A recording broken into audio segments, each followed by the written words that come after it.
welcome to another edition of the Unconventional Watch Channel Meets. Well, Mick, another week gone. How have you been? A little bit under the weather, as you well know, but I've been looking forward to this. It's been a busy week. We managed just to get our Islander watches before this interview, which was fantastic. I think you got yours on as well there. Is that right? Do indeed. There Yeah, it I had is. a good time with it and love it Perfect actually. timing. Yeah, absolutely brilliant. Love them. So that's quite timely. Yeah, yeah. So, Excellent. look, I think I seem to say this every week, but it's another exciting one for us. We've got a great guest today, and a bit of a fan moment as always for me. But very excited to welcome Marc Frankel of Islander Watches or Long Island Watches. Welcome, Mark. Thanks Hello. for joining us. Thank you for having me. Appreciate it. Great pleasure to have you on here today. Now, I thought before we charge into the questions, you're renowned for being a man that wears two watches, and I'm hoping that you have those on today, which I'm pretty sure you do. So I I do. thought we had It's all. so funny because actually yesterday, if you would have gotten me around this time, I was actually wearing three. Don't ask why. Um, so, but you would have killed it then. yeah, So I I have think a Techni, which is it's a pilot's watch, yeah, and then of course I have an Islander, Thunderbolt. nice. Now we have also joined you today. We're going to do that too. So I have Oh my my goodness. Islander, which just arrived 2 days ago, which I'm absolutely loving. So thank you very much. Thank And you. this was the one that I bought because I couldn't get a flight. And so this is the Citizen version, the Nighthawk, Got it.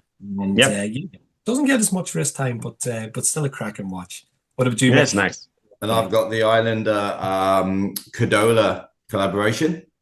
And I Yes. actually have a Cadola watch. I had one before. I was just Oh comparing wow. some similar sort of colorways and things, which is really interesting. And we're going to talk about that a little bit later in this interview. All right, let's charge into the questions then. So, for our viewers who maybe are just discovering your channel and brand, do you want to maybe give us a bit of a background on who Islander Watches and Long Island Watches, and how do you want me to just say Islander Watches, or are you However happy? you want. Well, so the URL is longislandwatch.com. Yeah. That came first before the business. Then the business was formed as Island Watch. Okay. There's a story there. And if you want it, I'll tell it, but there's a story there. Go And for then the it. brand just kind of followed on, in 2019 as Islander. But Long Island Watch, I got that URL back in somewhere around 2000 or so.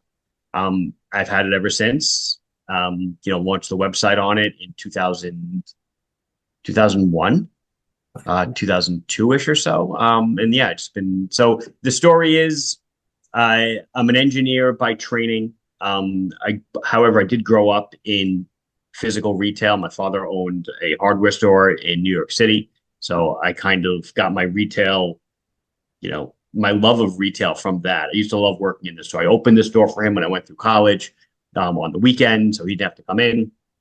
All my summers when I was growing up, I'd stopped going to summer camp at like 9 and started working for him during the week. And then, so I'm an engineer, and then about 2 or 3 years into that, I just see a watch that I really like on a friend's wrist, and I just get the idea that I could sell them on eBay. eBay was not really, I guess it was kind of new at the time, not totally new. It was probably around for a couple of years already. I'm like, I could do that. So I found out who we got it from. I contacted the person. I've told the story 1,000 times, so I apologize.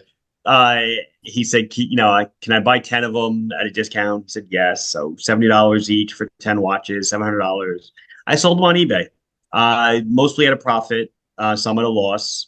And yeah, it's basically, honestly, it's rinse and repeat over and over again. Take that money and just parlay it right back in, and then launch the website on Microsoft front page about a year or two later, and then I left the engineering field in 2011, so that's already wow. I've been out of engineering longer than I've been in it. I worked as an aerospace engineer from '98 till 2011.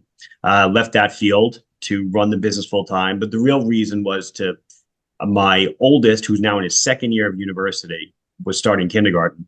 and we needed someone to put them on the bus, take them off the bus, etc. My wife was working, I was working. So I said, you know what? This watch thing seems to be doing pretty well. I think it's time that I, make the switch from, burning the candle at both ends to just burning it at one end. And that's what I did. And it's been, rainbows and lollipops ever since, I guess. I mean, obviously you said you were an engineer. Were there any skills that you took from, that training that you then brought into the business? So I wouldn't say it's or today. Yeah, I wouldn't say it's training so much as I did avionics for the military. So I was in a lot of vibration, thermodynamics stuff for what you would call black boxes on fighter aircraft. That was kind of the primary stuff that I did. And I also did a lot of antenna work for fighters. But that obviously, that skill doesn't really transpose to running ecom. But what does transpose 100% is just the problem solving. And that's an engineer's mindset. And it's literally every day that there's a problem to solve. Obviously, there's fires every day. Something's always wrong and you got to fix it. But I would say that just getting all the systems to work together, like, okay, great, you have a website, right? You have a shopping cart, but that doesn't exist in a vacuum. It has a lot of other inputs that got to come into it. And then it's figuring out, how do I make those inputs seamless? How do I do it so that there's as little human interaction between systems as possible, so that I can be freed up to do something else, or someone else can be freed up to do something else? And that is where I think engineers make amazing, amazing entrepreneurs and small business owners. But unfortunately, a lot of my brethren lack social skills. So there's very, I worked with engineers for many years, and they're just very dry people, typically. I am definitely a little bit out. I'm an oddball in my own ways, for sure. But I kind of break the mold a bit in that I'm not, I'm talkative and stuff, at least, with other people. And I like meeting people, seeing people, talking to people, customers, etc. My brother-in-law is an engineer, and you've described him. Yeah. And I mean, it's just the way we are. That's it. I'm just a little bit different, I guess. He's a smart guy. Now I believe you founded the company in 2001, and then 18 years later, after being a distributor, you formed Islander Watches. What was that tipping point or that light bulb moment when you went, okay, I'm now going to do this? And okay. There's a second part of it, so I go ahead. If you forget, but was Islander always going to be the name, or was there sort of a second place that you considered? All right. So let's go to let's answer the first part. Yeah. So when you said distributor, I was never been a distributor. I just want to get that clear. I'm a retailer. Distributor is someone that would take the watches and then sell them to other retailers. I never ever wanted to be in the distribution business because it's a volume business on a lower margin scale. Right. Distributors make a lot of money, but I would rather sell higher margins, lower volume than the other way around. Okay. So I was a retailer, an e-com, direct to consumer for many years. Like I said, I started 2001, 2002. I did it till around 2000. I still do it. I shouldn't say I don't anymore. While Islander is a majority of the business, everything else is still a tremendous amount of the business. So the story goes is that somewhere around, I guess like 16, 17, maybe, I started to dabble in the watch mod parts business for the Seiko SKX. I was a big SKX seller, tremendous SKX seller.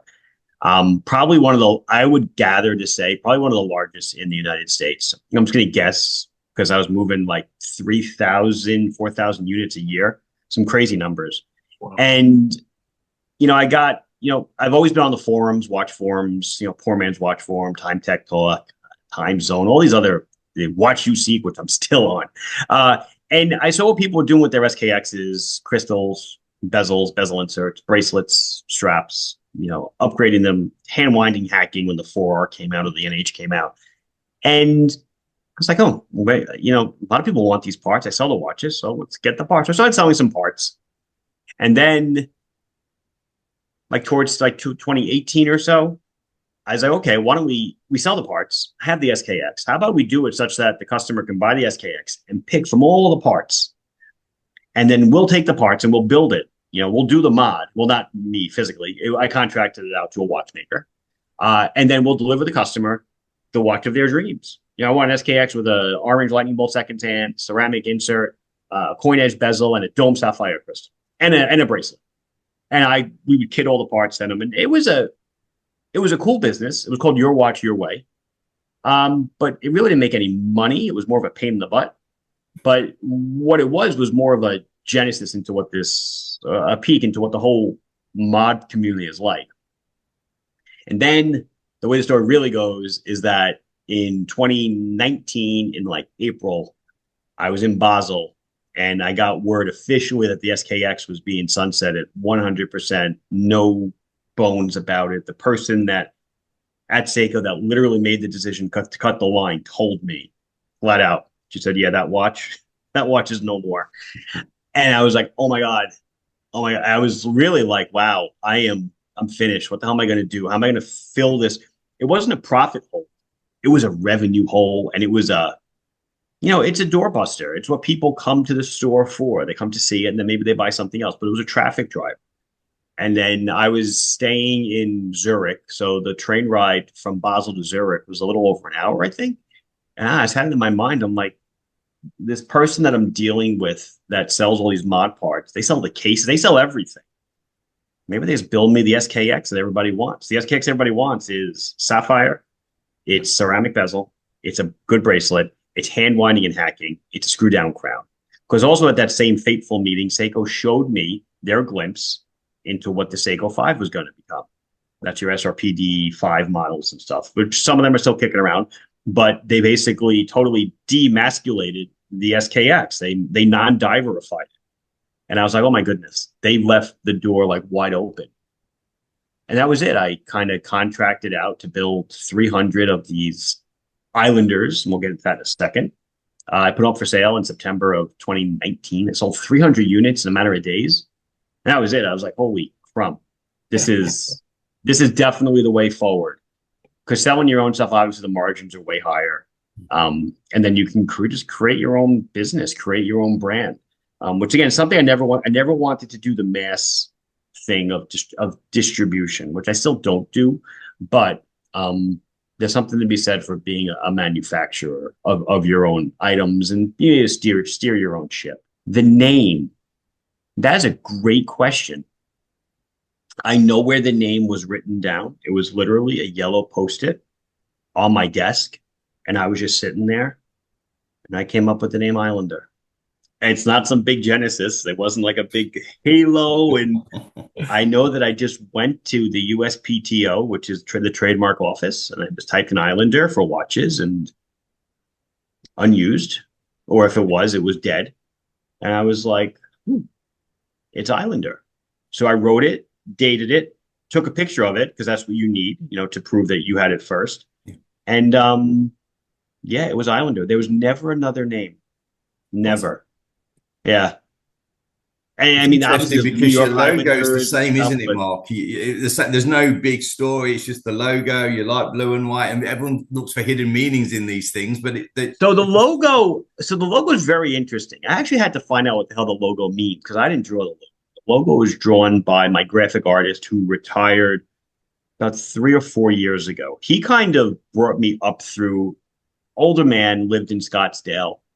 He was from traditional marketing. He worked for audiovisual companies, Pioneer and stuff, and made brochures. This old print stuff. When he sent me his portfolio, it was an envelope full of paper.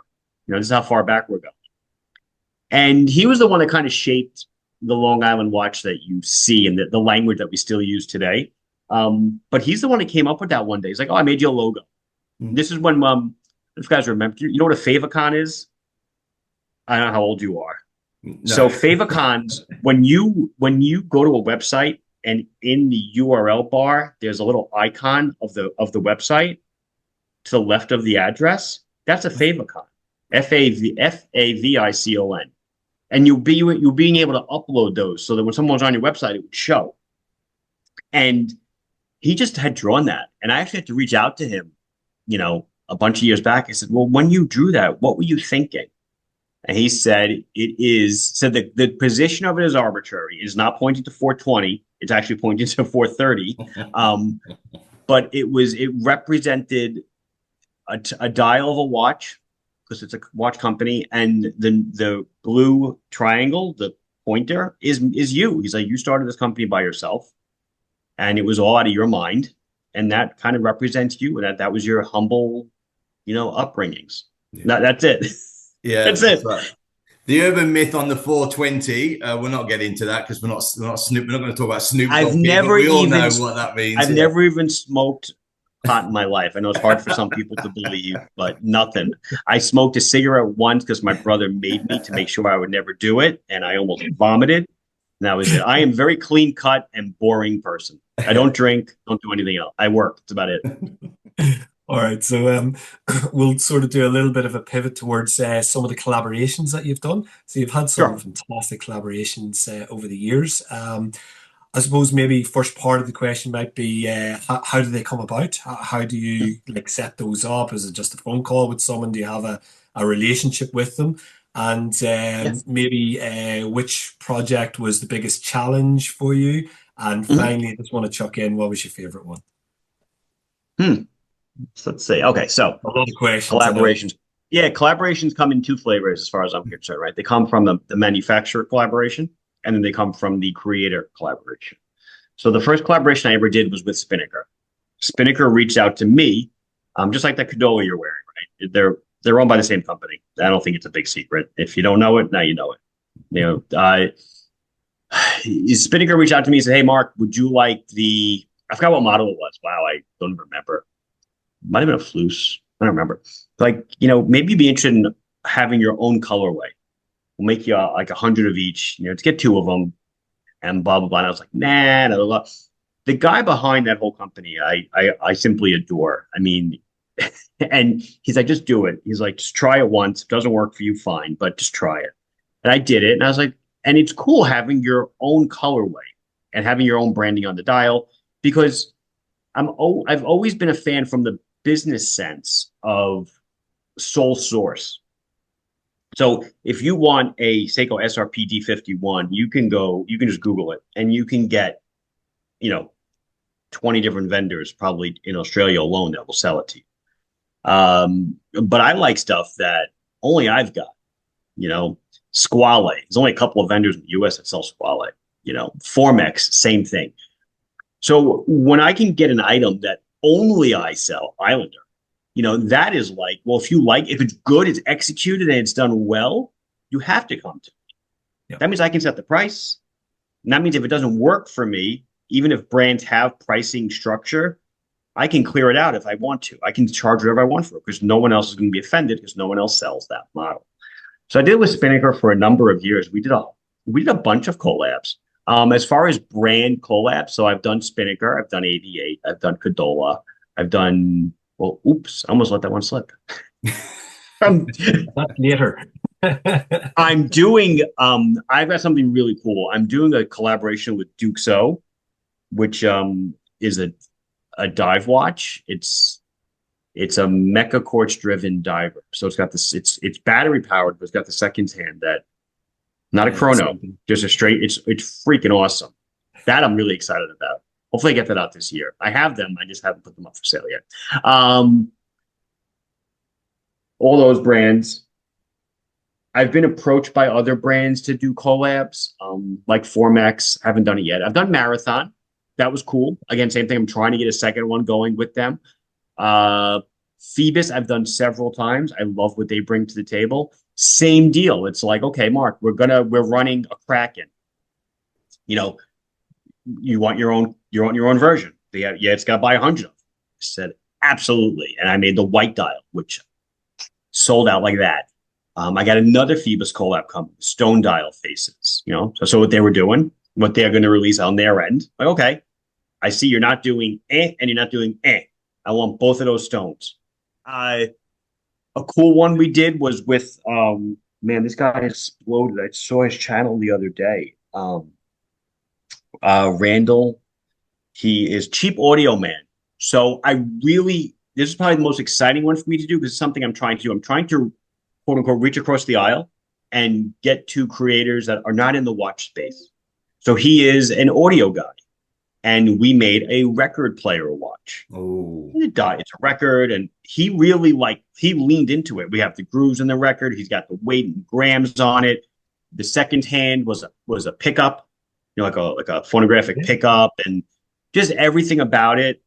Just we really heavily leaned into it. Again, that was I think 200 units, and those sold out in a matter of 2 days, something like that. I did a collab. I keep going. I did. This was actually one that was meant a ton to me. The one we did last year and the one we did this year. So last year we did a collab for charity with the Brian Lovell Scholarship Fund, which is a guy up in Wisconsin who tragically his son died in a swimming accident in Lake Michigan back in the early 90s. So his son actually would have just been right around my age, just 3 months younger than me. And Doug is his father's name, Doug Lovell. He met up with me through a mutual acquaintance, and we made 160 watches, sold them all, and donated $40-something thousand to his charity. And they use that to give scholarships to people who need them for higher education. So that was awesome. And then this year, the one we just did is with Strap Habit and Brodinky. We did the Men Wear Pink watch. Yes. And that we did $349. We sold 200 units, and I round up writing a check for $66,000 to the American Cancer Society. And again, it's all through it. Yeah, sure, it's my money. I'm donating. I don't take any profit, so I'm donating all the cost of goods sold, all the manufacturing, all the time for us to ship it, design time, etc.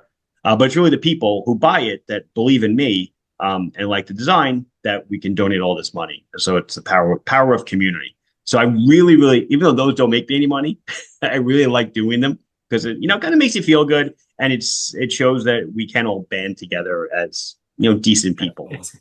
So when you're designing a new watch, say, and I know me and Dean are very different in how we like watches. I mean, I look at the colors and the dial, and he's into movements and mechanics.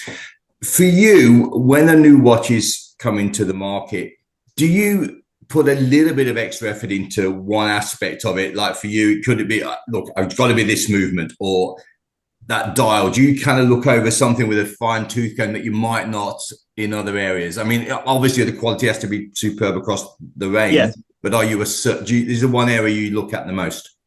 Yeah, the one area actually, believe it or not, would be selling price. There's something there, and I know the price I wanted to sell at. Yeah. So like the latest release was the Hudson. We knew this was going to be premium because it's got box sapphire, curved sapphire bezel. It's got a good movement, amazing dial work. The loom is freaking phenomenal. Has all these things in it. But I didn't want to go over a certain price. So I designed with a target in mind and then kind of work from there. So that's why sometimes, well, why didn't you use, a micro ratcheting clasp on XYZ? Well, because I wanted the watch at $320. I didn't want it at $360, $370. Because then I look at what does it compete with at $360, $370. I look at my own line, and then I'll look at Citizen, Seiko, whatever, and I'll look at everyone else. So, well, what are the comparables in the industry, and then kind of work from there. But that would be the main thing I look for. And then when we're doing a line, I've learned this lesson the hard way. You have to always do like a basic black colorway. Does it come in black?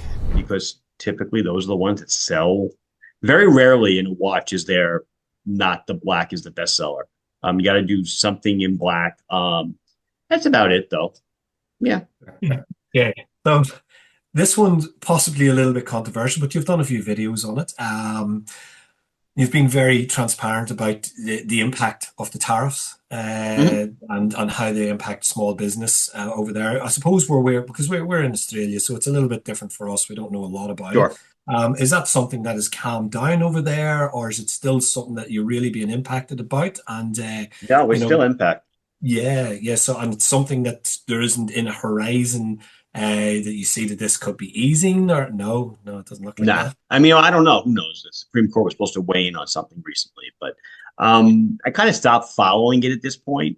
I mean, not obviously I follow it, but it is what it is. It's gonna be what it's gonna be. I can't control it. The initial, the shock at this point is 8-7 months old.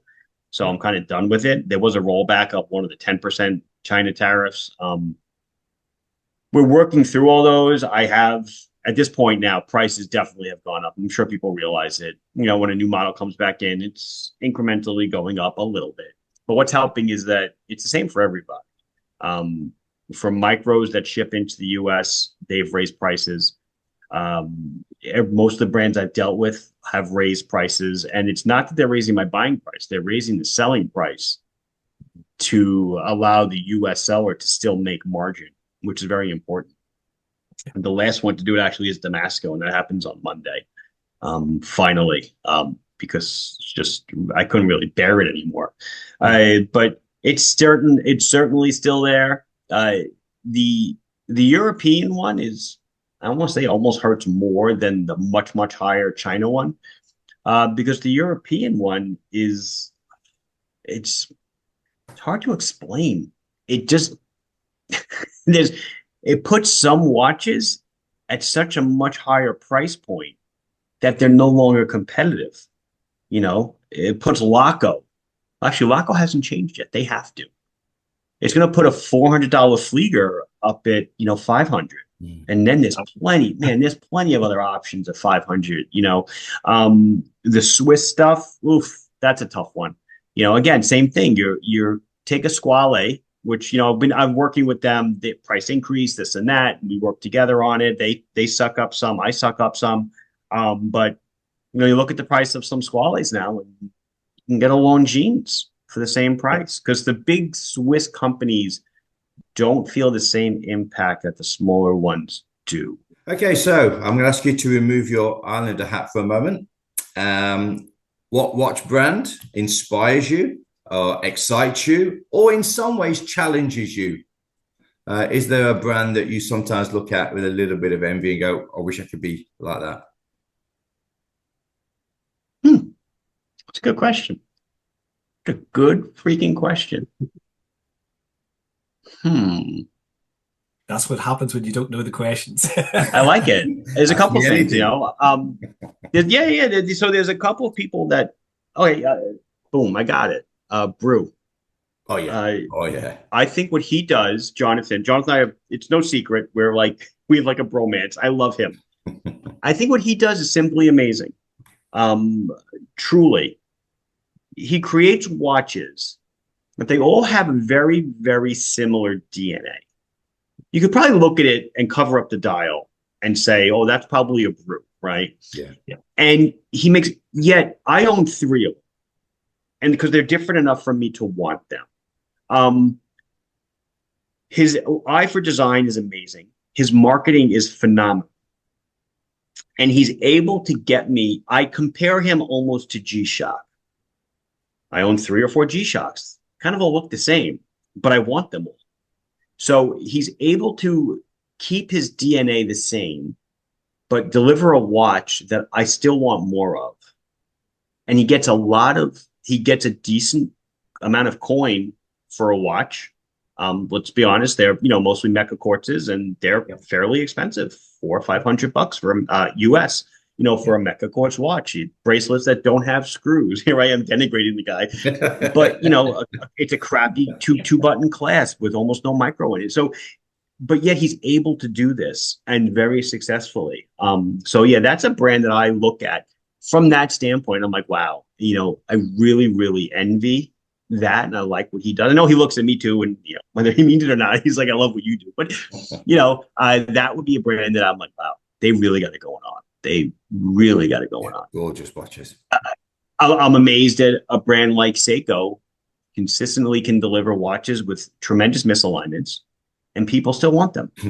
And I mean that like you're laughing. It is kind of funny, but it's funny. People will say, they email like, really want a turtle, but can you please check it and make sure it aligns? And I'm like, it's amazing.